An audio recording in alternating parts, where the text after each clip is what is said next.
नमस्कार दोस्तों। 22 अप्रैल को पहलगाम हमला हुआ। पहलगाम हमले के बाद पूरे देश की चिंताएं बढ़ गईं। पूरा देश फिक्रमंद था। हर किसी को लग रहा था कि आतंकवाद एक बार फिर भारत को अपना निशाना बना रहा है। इस आतंकवाद से निपटने के लिए, पहलगाम का बदला लेने के लिए और पाकिस्तान को सबक सिखाने के लिए एक सर्वदलीय मीटिंग बुलाई गई। 24 अप्रैल को यह सर्वदलीय मीटिंग रखी गई। ये मीटिंग संसद परिसर में थी। इस मीटिंग में प्रधानमंत्री नरेंद्र मोदी शामिल नहीं हुए थे, लेकिन इस मीटिंग में कुछ ऐसा हुआ जो आपके लिए जानना बेहद जरूरी है। दरअसल इस मीटिंग की शुरुआत से पहले, जब सर्वदलीय मीटिंग की शुरुआत होनी थी, उससे पहले अमित शाह वहां पहुंचते हैं। जहां मीटिंग होनी थी उससे पहले वो अपने कमरे में गए, और जब वो अपने कमरे में जाकर बैठ गए तो उससे कुछ देर बाद राजनाथ सिंह वहां पहुंचे, और राजनाथ सिंह भी अमित शाह के साथ उस कमरे में बैठे रहे। दोनों के बीच बातचीत हो रही थी। इसी बीच कांग्रेस के सांसद और नेता विपक्ष राहुल गांधी उस कॉरिडोर में पहुंचते हैं। आपने देखा होगा कि राहुल गांधी वहां जब खड़े थे तो उस वक्त किरेन रिजिजू से बात कर रहे थे। किरेन रिजिजू से उन्होंने तकरीबन 10 से 12 मिनट तक बातचीत की। दरअसल राहुल गांधी वहां कांग्रेस के अध्यक्ष और नेता विपक्ष राज्यसभा मल्लिकार्जुन खड़गे का इंतजार कर रहे थे। राहुल गांधी वहां खड़े रहे, बहुत देर तक खड़े रहे, और उनकी बात किरेन रिजिजू से होती रही।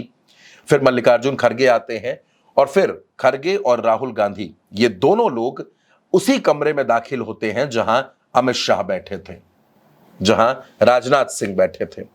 अब इस पूरे घटनाक्रम को जो पत्रकार कवर कर रहे थे, जो पत्रकार सर्वदलीय मीटिंग को कवर करने के लिए पहुंचे थे, वो बिल्कुल भौचक्के रह गए। उनको लगा कि ये क्या हुआ। राहुल गांधी अचानक अमित शाह के कमरे में दाखिल हो गए। अमित शाह के कमरे में राजनाथ सिंह, अमित शाह, राहुल गांधी और मल्लिकार्जुन खड़गे, ये लोग, ऐसा वहां के पत्रकार बताते हैं जो वहां पर मौजूद थे। उनका कहना है कि राहुल गांधी और अमित शाह उस कमरे में ज्यादा देर नहीं रुके, तकरीबन 25 से 30 सेकंड तक रुके, और उसके बाद ये सभी नेता एक साथ बाहर आए। अमित शाह, राजनाथ सिंह, राहुल गांधी, मल्लिकार्जुन खड़गे, ये सब एक साथ बाहर आए और फिर उस तरफ, लाइब्रेरी की तरफ जहां सर्वदलीय मीटिंग होनी थी, वहां के लिए निकल गए। पत्रकारों ने राहुल गांधी से सवाल पूछने की कोशिश की, लेकिन किसी सवाल का जवाब नहीं मिला। बाद में सर्वदलीय मीटिंग चली। आपको पता है सर्वदलीय मीटिंग में क्या कुछ हुआ।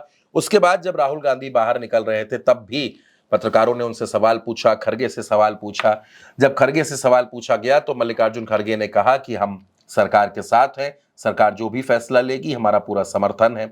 राहुल गांधी से जब सवाल पूछा गया, राहुल गांधी ने भी यही बात दोहराई। उन्होंने कहा कि सरकार जो फैसला लेगी, पूरा विपक्ष सरकार के साथ खड़ा है, ये देश का मसला है। पत्रकार और भी कुछ जानना चाहते थे। वो ये भी जानना चाहते थे कि अमित शाह से क्या बातचीत हुई। जब अमित शाह के कमरे में राहुल गांधी गए तो वहां क्या चर्चा हुई, लेकिन राहुल गांधी ने इसका कोई जवाब नहीं दिया। दोस्तों, पहलगाम की घटना ही नहीं, कई मौकों पर ऐसा दिखा है जब राहुल गांधी ने संवाद करते वक्त, पत्रकारों से बात करते वक्त कोई भी ऐसी बात नहीं कही है जिस पर किसी तरीके का सवाल उठे। और क्योंकि ये सरकार का ही नहीं बल्कि देश की सुरक्षा से जुड़ा मसला था, तो राहुल गांधी ने इस पर कोई कमेंट नहीं किया। लेकिन अब जैसे ही ये खबर सामने आई कि अमित शाह, राजनाथ सिंह और राहुल गांधी, खड़गे साहब एक कमरे में थे, कुछ देर तक रुके, तो हर किसी के मन में सवाल कौंधने लगे। और दोस्तों, ये भी जाहिर सी बात है कि अगर कहीं 5 मिनट तक राहुल गांधी और अमित शाह एक कमरे में बैठे होते तो ये बहुत बड़ी खबर हो सकती थी, बहुत बड़ी खबर हो सकती थी। लेकिन ये जो अंदर की खबर निकल कर आई है, जो बात सामने आई है, वो आपको बताना आपको बेहद जरूरी था, क्योंकि अमित शाह और राहुल गांधी की ऐसी मुलाकातें बेहद कम होती हैं। फिलहाल पहलगाम पर सर्वदलीय मीटिंग हुई थी, उसके बाद से सरकार अलग अलग तरीकों के फैसले ले रही है। पाकिस्तान के तमाम जो एक्टर्स हैं, जो कलाकार हैं, उनके इंस्टाग्राम अकाउंट्स बैन कर दिए गए हैं। यूट्यूब पर पाकिस्तान के जो यूट्यूब चैनल्स थे उन पर एक्शन हुआ है। सिंधु जल समझौते पर एक्शन हुआ है, और देश को उम्मीद है कि बहुत जल्द पाकिस्तान को हमारी सरकार सबक जरूर सिखाएगी। तो राहुल गांधी और अमित शाह की इस सीक्रेट मीटिंग पर आप जो कुछ भी सोचते हैं, अपनी राय कमेंट बॉक्स में हमें जरूर बताइएगा। उल्टा चश्मा यूसी को सब्सक्राइब कीजिएगा। नमस्कार।